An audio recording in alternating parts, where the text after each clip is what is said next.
And so, Ser Loras led a swift-mounted host south to meet the Lannisters near the Mander.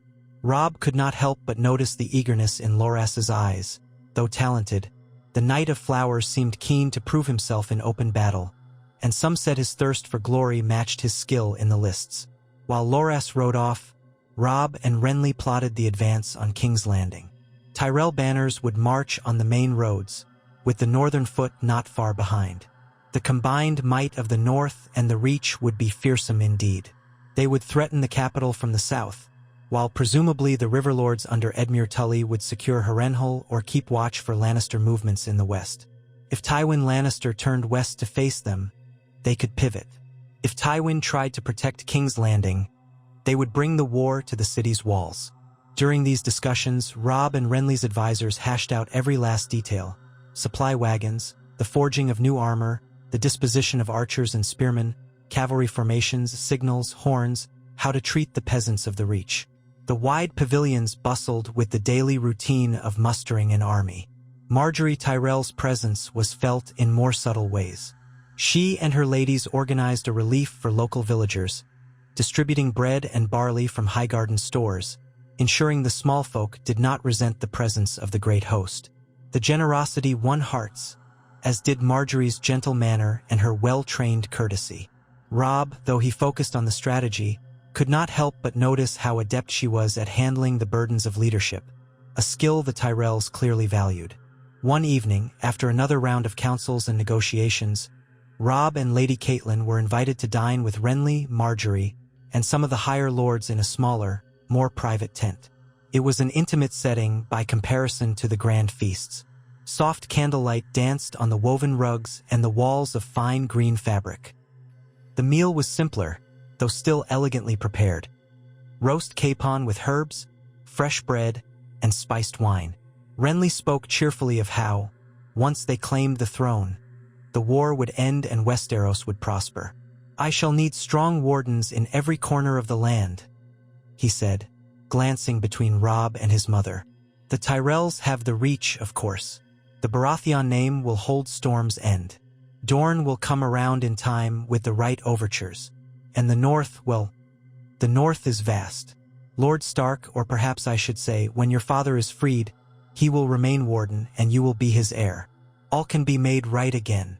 Robb forced a smile. He wanted it to be true. He wanted to believe that the war could be won without heavy losses, that the heartbreak of the realm might end quickly. But he recalled the stories he had heard from men who had marched in Robert's rebellion, that wars were never so clean. Margaery, noticing his somber expression, asked gently, "My lord, do you not find solace in the thought that soon your father will be released?" He hesitated.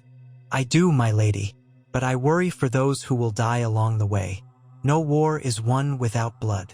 Lady Catelyn murmured, "A true thought indeed, Robb. We must do all in our power to minimize the suffering." Renly cut in, eyes bright with conviction. "I will not allow the Lannisters to hold my throne. The realm rots under their lies. We must act swiftly and decisively. And if that means a battle at the gates of King's Landing, so be it. The city's people will see that I come as a liberator, not a conqueror." Robb inclined his head. "Then let us hope it goes as planned." In a quieter moment, while servants cleared the table, Margaery approached Lady Catelyn and asked after Sansa and Arya. Catelyn's face saddened. "They are still captive in King's Landing, as far as we know. My poor girls." Margaery touched Catelyn's hand. "We shall pray that they remain safe. If there is anything I can do, I will gladly help." Catelyn gave a small smile. "Thank you, my lady. I only hope we do not tarry too long before their fate is sealed." The days stretched into weeks as the massive host prepared. There were countless details to arrange. Forging alliances with lords in the Crownlands who might open their gates, coordinating with the Tully forces in the Riverlands, sending ravens far and wide. Robb found himself busier than ever, often skipping meals to attend another war council or to train with his men. He refused to let them grow complacent. He drilled the northern foot in formation, sparred with the cavalry, ensuring they all understood the tactics to be used in the battles to come. Grey Wind roamed the camp, an impressive and intimidating presence. Some of Renly's knights eyed the dire wolf with caution, though many found themselves drawn to the creature's fierce majesty. A few Tyrell bannermen offered Robb respectful bows, calling him the young wolf, some with a genuine admiration, others perhaps with a hint of wariness. Whispers trickled in from the east. Some said Stannis Baratheon was forging his own plans, preparing a fleet at Dragonstone. Others claimed that the Lannisters were mobilizing every man they could muster, and that Queen Cersei was calling in old debts from houses once tied to the Baratheons. The rumor mill churned incessantly. Renly seemed unperturbed, surrounded by the splendor of the Tyrell host. He moved with an air of confidence, at times verging on overconfidence. Mace Tyrell boasted that once the combined armies reached King's Landing, the gates would open and the people would crown Renly. Lord Randall Tarley was more guarded, reminding them that King's Landing had never fallen easily, and that the gold cloaks might side with the Lannisters if the coin was right. At last came the day they broke camp. Pennons fluttered in the morning light, shimmering gold, green, and brown. War horns blasted their calls across the fields. Soldiers struck tents, packed wagons, and formed up in long columns. The cavalry trotted at the head, footmen and crossbowmen in the center, supply wagons in the rear. Robb's northern host aligned with them, forming a formidable left flank, while the Tyrell bannermen occupied the right flank. Renly rode at the front, his crowned stag standard high above him, with Marjorie following in a wheelhouse draped in Tyrell sigils, guarded by a formidable retinue. The road stretched east, leading them toward the Crownlands. They passed small hamlets and market towns that watched the army's approach with a mixture of awe and dread, for any large army was a threat to local supplies, no matter how disciplined. Marjorie's efforts to pay for provisions and maintain courtesy helped keep the peace. Robb ensured his men did not pillage or loot, reminding them that these were fellow subjects. Still, beneath the bright banners and the calls of heralds, the specter of war loomed. Scouts brought word that Tywin Lannister might be massing near Harrenhal, or perhaps near the Blackwater. The capital, though large, was not impregnable, but its walls were strong, and the Lannisters had many loyal soldiers within. Each night, they made camp, a shifting sea of tents and cooking fires. Robb conferred with Renly on strategy, hearing new reports from outriders. Lady Catelyn pressed again and again for speed. "My daughters are in King's Landing," she would remind them. "Every day we delay is another day they remain in Lannister hands." Renly promised her that speed was a priority, but he also insisted on prudence. "If we rush headlong without ensuring our flanks are secure, Tywin will catch us unawares," he said. On the march, Robb found himself riding near Ser Loras Tyrell at times, discussing tactics. The Knight of Flowers was valiant, if sometimes a bit rash. He told Robb of the skirmish by the Mander, how the Lannister raiders had fallen back quickly, giving up ground with little resistance. "It was almost too easy," Ser Loras remarked one evening as they rode along a stretch of farmland. "They left no more than a token force. I wonder if Tywin means to gather all his might near the city to face us there." "That would make sense," Robb agreed.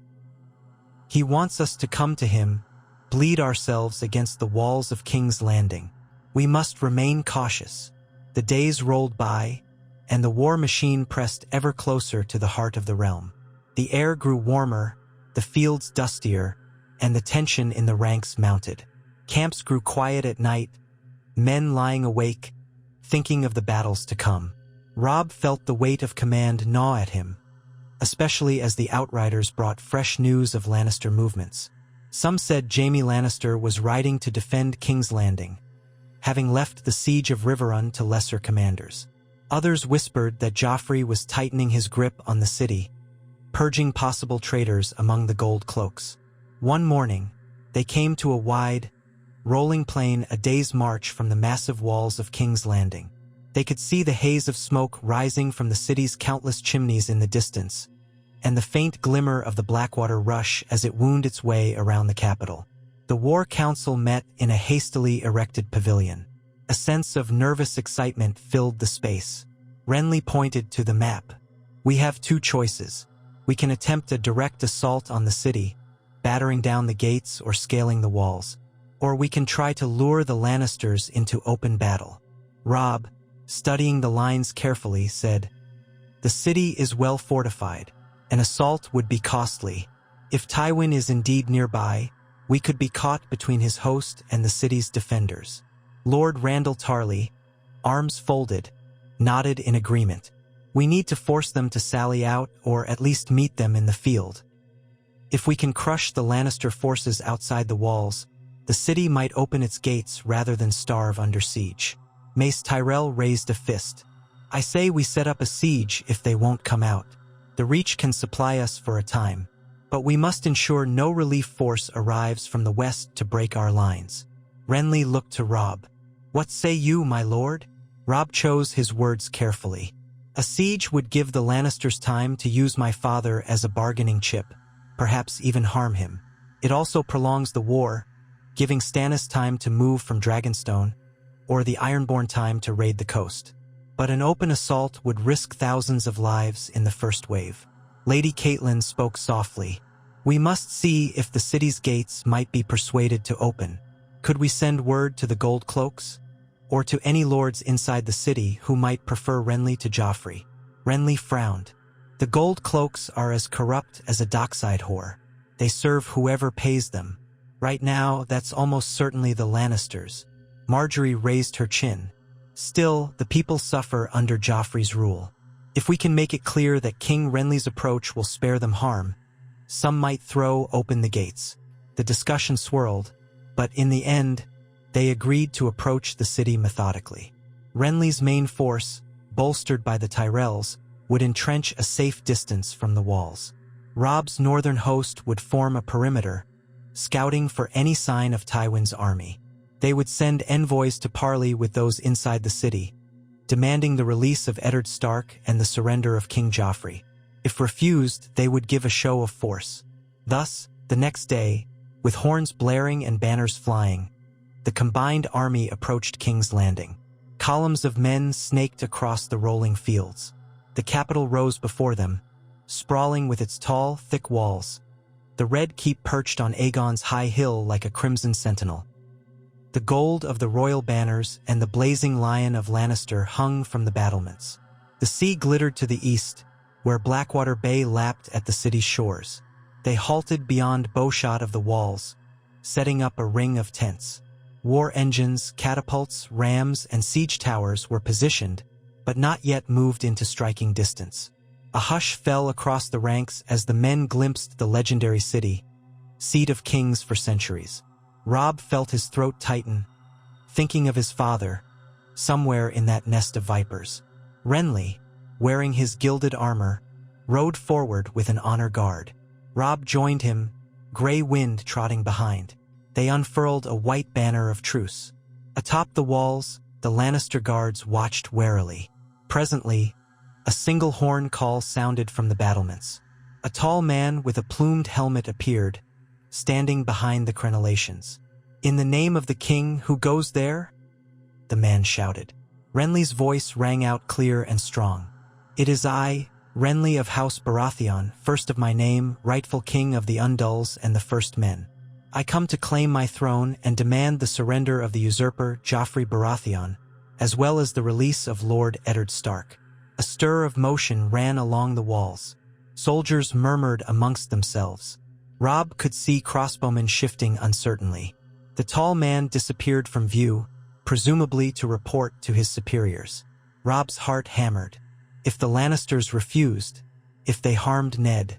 After a tense wait, a smaller group emerged from the gates, under a flag of truce. They approached on horseback, though they kept a careful distance from the array of Tyrell knights and northern bannermen. Robb recognized one of them as Lord Varys, the Master of Whisperers. Another was Ser Meryn Trant of the Kingsguard, his white cloak draped over gilded armor. And then there was Peter Baelish, Littlefinger, with his mockingbird sigil, eyes glittering with cunning. Renly greeted them with formal courtesy, though his jaw was set. "Do you come to treat with me, or to deliver Lord Eddard Stark?" Varys bowed obsequiously. "Your Grace, we come to propose a discussion, away from these ears."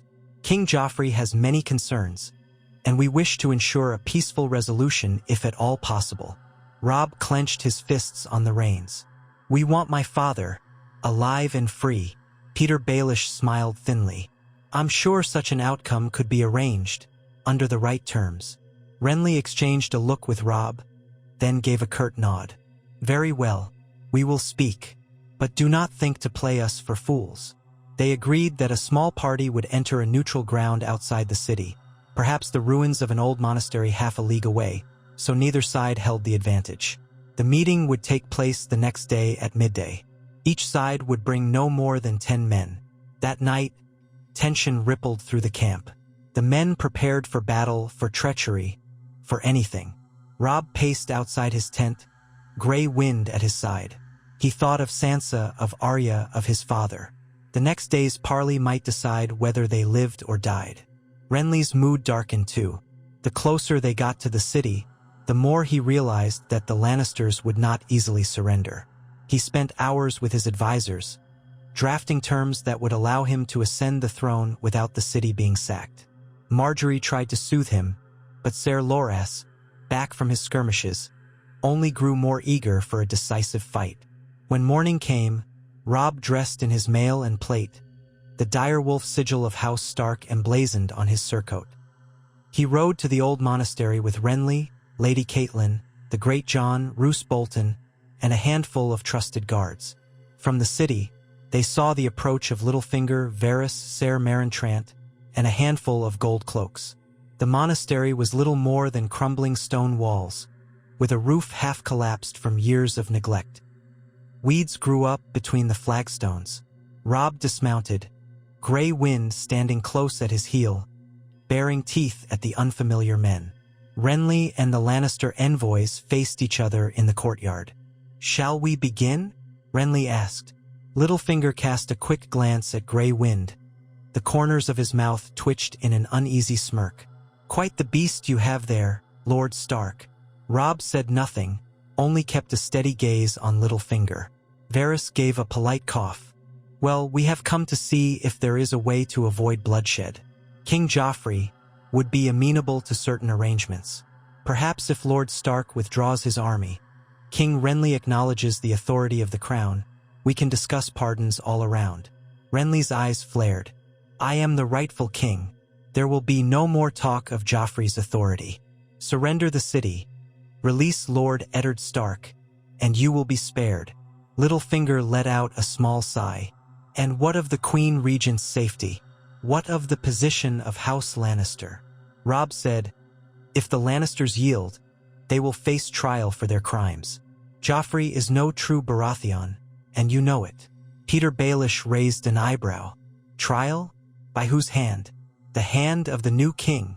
Renly clenched a fist. "This is not a negotiation. You are in no position to bargain for immunity. The realm knows the truth about Joffrey's parentage. If the city does not open its gates, we will lay siege. And if you harm Lord Eddard Stark or his daughters, no quarter will be given." Ser Marentrant's face was grim under his helm. "King Joffrey is merciful, but he will not yield his throne. If you think to bully us, you are mistaken." Lady Catelyn stepped forward. "Merciful? Is that why my husband is in chains? Why my daughters are captives?" Littlefinger spread his hands. "Lady Catelyn, you know I have always had the best interests of House Tully at heart." She fixed him with a cold stare. "Spare me your false courtesy." Varys sighed. "So we are at an impasse. The city will not yield, and you will not withdraw. Perhaps we might arrange a prisoner exchange, at least." Lord Eddard Stark returned to his family in exchange for other considerations. Renly's expression hardened. "If you think to hold Ned Stark hostage to keep me from taking the throne, you are gravely mistaken. We will free him one way or another." Littlefinger tried another angle. "Could we at least speak to the notion of betrothals? These matters are often solved through marriage alliances, are they not?" Robb nearly laughed at that. "You propose we wed one of our own to Joffrey? Or to Tommen or Myrcella? You must be joking." Varys gave a soft shrug. "The realm is full of possibilities. But I see you are quite determined." They danced around each other for a while longer, but no agreement was reached. The Lannister envoys had no intention of handing over Ned Stark without ironclad assurances that Joffrey's position would remain unchallenged. Renly could not and would not grant that. Eventually, they parted ways, each side aware that the next step was likely a clash of arms. As they rode back to camp, Robb felt a roiling in his gut. He had hoped perhaps there was a slender chance the city would open its gates. Now it seemed there would be blood. Renly's jaw was set as he removed his helm. "They intend to keep the city. Very well. We'll see how they like a siege." The Great John gave a booming laugh. "Starve the lions out. That'll show them." But Lady Catelyn worried her hands. "My daughters."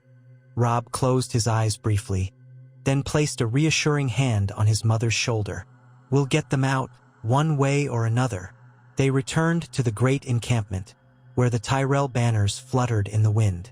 Messages were sent to the lords commanding the flanks, instructing them to entrench positions, build palisades, and prepare for the long haul. The next morning, construction of siege lines began in earnest. Trenches were dug, wooden stakes hammered into the ground, watchtowers erected to keep an eye on the city's gates. The combined host settled in to blockade trade routes into the city.